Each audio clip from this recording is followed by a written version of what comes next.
Assalamualaikum warahmatullahi wabarakatuh. Good morning everyone. How are you today? Now we are going to learn about kisah keteladanan Nabi Muhammad Sallallahu Alaihi Wasallam. Lesson 11, bab 11. The first one, we are going to learn about. Yang pertama, kita akan membahas tentang peristiwa sebelum Nabi Muhammad Sallallahu Alaihi Wasallam lahir. Open your book, page 139. Silakan buka bukunya halaman 139. Pada tahun kelahiran Nabi Muhammad Sallallahu Alaihi Wasallam terjadi suatu peristiwa. Pada tahun itu, Abraha, penguasa negeri Habasyah, hendak menghancurkan Ka'bah. Abraha datang dengan pasukannya. Pasukan Abraha menggunakan gajah. Ketika pasukan Abraha hendak merobohkan Ka'bah, Allah menghancurkan mereka. Allah mengirimkan burung ababil. Burung ababil membawa batu yang panas. Batu itu dilemparkan kepada pasukan gajah. Seluruh pasukan Abraha pun mati. Pada tahun tersebut Nabi Muhammad Sallallahu Alaihi Wasallam dilahirkan. Tahun kelahiran Nabi Muhammad Sallallahu Alaihi Wasallam disebut dengan tahun gajah. Gambar 1, pasukan gajah Abraha. Gambar kedua, pasukan bergajah dilempari batu oleh burung ababil. Di sini perlu kita ketahui ya, gajah itu besar, sedangkan burung itu kecil. Nah, dengan kuasa Allah, burung bisa mengalahkan gajah-gajah yang berbadan besar. Kebayangkan kecilnya burung, tetapi burung-burung bisa mengalahkan gajah. Itu dikarenakan kekuasaan Allah Subhanahu wa Ta'ala yang tidak bisa kita sangka-sangka ya. Oke, next. Open your book, page 140. Buka bukunya halaman 140. Kelahiran Nabi Muhammad Sallallahu Alaihi Wasallam. Nabi Muhammad Sallallahu Alaihi Wasallam lahir di kota Mekah pada hari Senin 12 Rabiul Awal. Nabi Muhammad Sallallahu Alaihi Wasallam lahir pada tahun gajah. Ayahnya bernama Abdullah, ibunya bernama Aminah, dan kakeknya bernama Abdul Muthalib.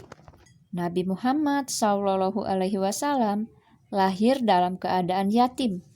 Ketika ibu Nabi Muhammad Sallallahu Alaihi Wasallam hamil, ayah Nabi Muhammad berdagang ke negeri Syam. Dalam perjalanan pulang dari negeri Syam, ayah Nabi Muhammad sakit. Ayah Nabi Muhammad Sallallahu Alaihi Wasallam akhirnya wafat di kota Yatsrib. Nabi Muhammad tidak disusukan pada ibunya. Nabi Muhammad disusukan pada Halimah As-Sa'diyah.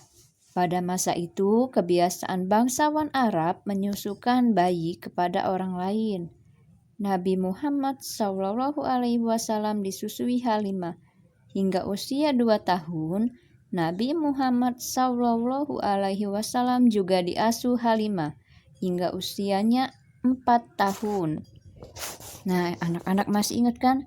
Jadi, ceritanya Nabi Muhammad itu lahir dalam keadaan yatim. Ya, ayahnya sudah meninggal. Nama Muhammad diberikan oleh kakeknya Abdul Muthalib. Kemudian saat mengasuh Nabi Muhammad, keluarga Halimah berbahagia karena binatang ternaknya berkembang biak. Next, kita lanjut tentang masa kecil Nabi Muhammad Sallallahu Alaihi Wasallam. Pada usia 4 tahun, Nabi Muhammad diserahkan Halimah As-Sa'diyah kepada ibunya di kota Mekah. Semenjak umur 4 tahun, Nabi Muhammad berada dalam bimbingan ibunya. Pada usia 6 tahun, Nabi Muhammad diajak ibunya ziarah ke makam ayahnya di Yatsrib. Nabi Muhammad SAW dan ibunya berada di Yatsrib kurang lebih sebulan lamanya. Setelah itu Nabi Muhammad dan ibunya kembali ke Mekah. Dalam perjalanan ke Mekah, ibu Nabi Muhammad SAW sakit. Ibu Nabi Muhammad akhirnya wafat. Ibu Nabi Muhammad dimakamkan di Abwa. Sepeninggalan ibunya, Nabi Muhammad diasuh kakeknya yang bernama Abdul Muthalib. Nabi Muhammad diasuh kakeknya kurang lebih 2 tahun. Ketika Nabi Muhammad hampir berusia 8 tahun, kakeknya wafat. Sepeninggalan kakeknya, Nabi Muhammad diasuh pamannya. Paman Nabi Muhammad bernama Abu Thalib. Abu Thalib mengasihi Nabi Muhammad seperti mengasihi anaknya sendiri. Oke, itu ya anak-anak, sejarah singkat tentang Nabi Muhammad. Sudah tahu kan kalau Nabi Muhammad itu lahirnya pada tahun gajah. Tahun gajah itu punya sejarah yang sangat berarti bagi umat muslim.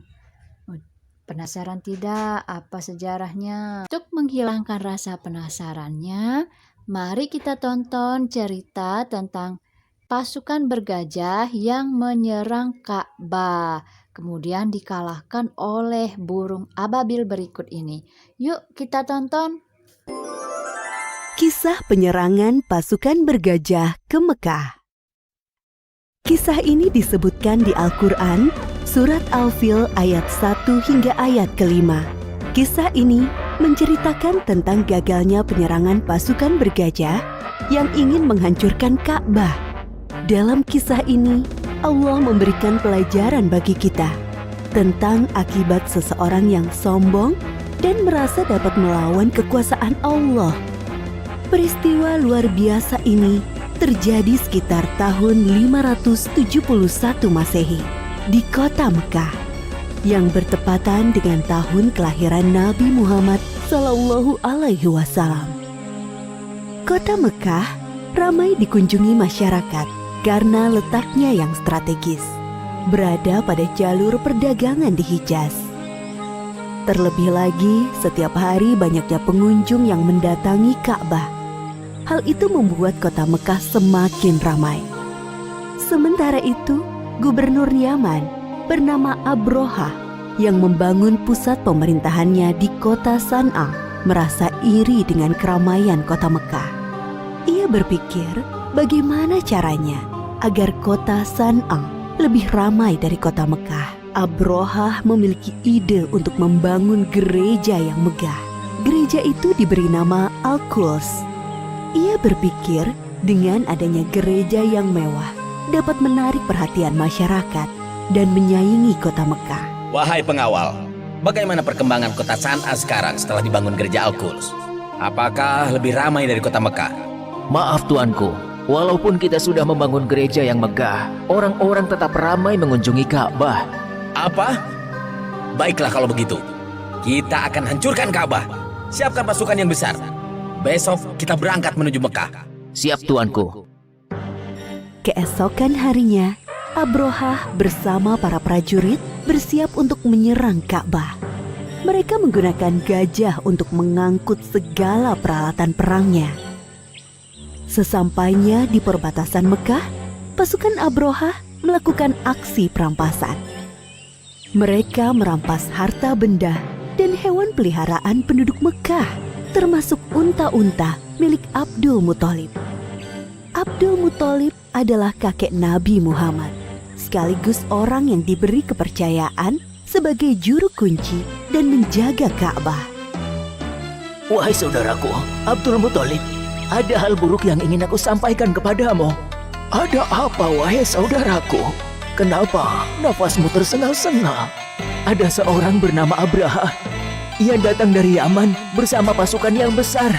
Mereka mengendarai gajah dan merampas harta serta hewan peliharaan penduduk, termasuk 200 ekor unta-unta milikmu. Mendengar hal itu, Abdul Muthalib bergegas menuju tempat Abroha dan pasukannya untuk menanyakan kebenaran kabar itu. Wahai Abraha, Apa tujuan Tuan datang kemari dengan membawa pasukan yang besar ini? Aku datang ingin menghancurkan Ka'bah. Ka'bah telah membuat orang-orang tidak mau mengunjungi kotaku sana. Padahal kami telah membangun gereja yang megah dan lebih indah dari Ka'bah. Lalu, apa maksud kedatanganmu kemari, wahai kakek tua?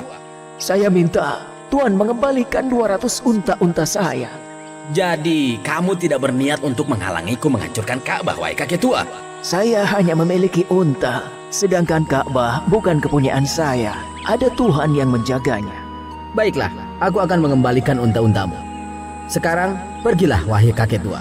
Jangan halangi aku dan pasukanku. Abdul Muthalib kembali ke rumahnya. Kedatangannya sudah ditunggu oleh para penduduk. Abdul Muthalib menceritakan tujuan Abrohah datang ke Mekah. Tidak lain adalah untuk menghancurkan Ka'bah. Lalu sekarang, apa yang harus kita lakukan, wahai Abdul Muthalib? Sementara ini kita mengungsi ke bukit sampai keadaan kota Mekah aman kembali.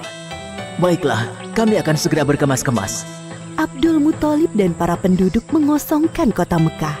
Mereka mengungsi ke daerah perbukitan di sekitar kota Mekah untuk berlindung dari serangan pasukan bergajah. Wahai prajuritku, sekarang adalah saat yang tepat untuk menghancurkan Ka'bah. Maju dan serang! Namun, gajah-gajah itu tidak bergerak dan duduk seakan kakinya terikat. Kenapa gajah-gajah ini tidak mau berjalan?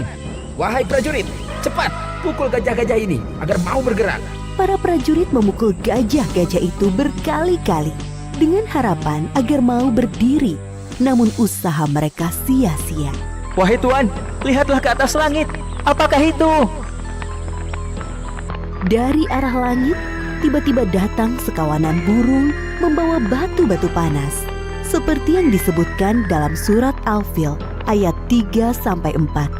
Dan Dia Allah mengirimkan kepada mereka burung yang berbondong-bondong yang melempari mereka dengan batu dari tanah liat yang dibakar. Abrohah dan para prajurit berlarian meninggalkan Ka'bah.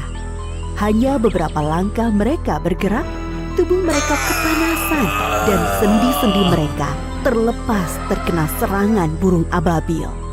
Akhirnya satu persatu para prajurit meninggal karena tidak kuat menahan rasa panas dari batu yang dilemparkan burung ababil, termasuk Abrohah, sang pemimpin pasukan bergajah. Demikianlah kisah penyerangan pasukan bergajah yang dipimpin Abrohah ke Mekah. Pelajaran yang dapat kita ambil dari kisah ini diantaranya, jangan mudah merasa iri dan dengki dengan kenikmatan yang didapatkan orang lain, karena bisa mengundang hal buruk terjadi. Orang yang sombong dan suka mengambil hak orang lain akan diazab oleh Allah dengan siksa yang pedih. Bagi Allah tidak ada yang mustahil terjadi. Jika Allah menghendaki sesuatu terjadi, maka tidak ada yang bisa menghalangi. Allah Maha Kuasa atas segala sesuatu. Wallahu a'lam bishawab. Sudah kita tonton video tentang pasukan bergajah yang ingin menghancurkan Ka'bah. Jadi, pasukan bergajah tidak dapat menghancurkan Ka'bah. Karena apa? Karena Allah mengirimkan pasukan burung, namanya pasukan burung ababil, itu membawa batu yang berasal dari api neraka untuk menyerang gajah. Allah itu maha kuasa, maha berkuasa, maha perkasa, dan maha merajai. Tidak ada kekuatan yang mampu mengalahkan kekuatannya Allah Subhanahu wa Ta'ala. Kisah pasukan gajah dan burung ababil ini terdapat dalam surat Al-Fil ayat 1-5. Nah, surat Al-Fil itu artinya gajah. Di sana memuat cerita tentang pasukan gajah yang dikalahkan oleh pasukan burung ababil. Akhirnya pasukan gajah kalah dan tidak dapat menghancurkan Ka'bah. Okay student, that's all about our material today. Baiklah anak-anak, itulah materi kita pada hari ini. Before we close our material today, sebelum kita tutup pembelajaran kita hari ini, let's say hamdalah. Alhamdulillahirabbil alamin. Miss akhiri, Assalamualaikum warahmatullahi wabarakatuh.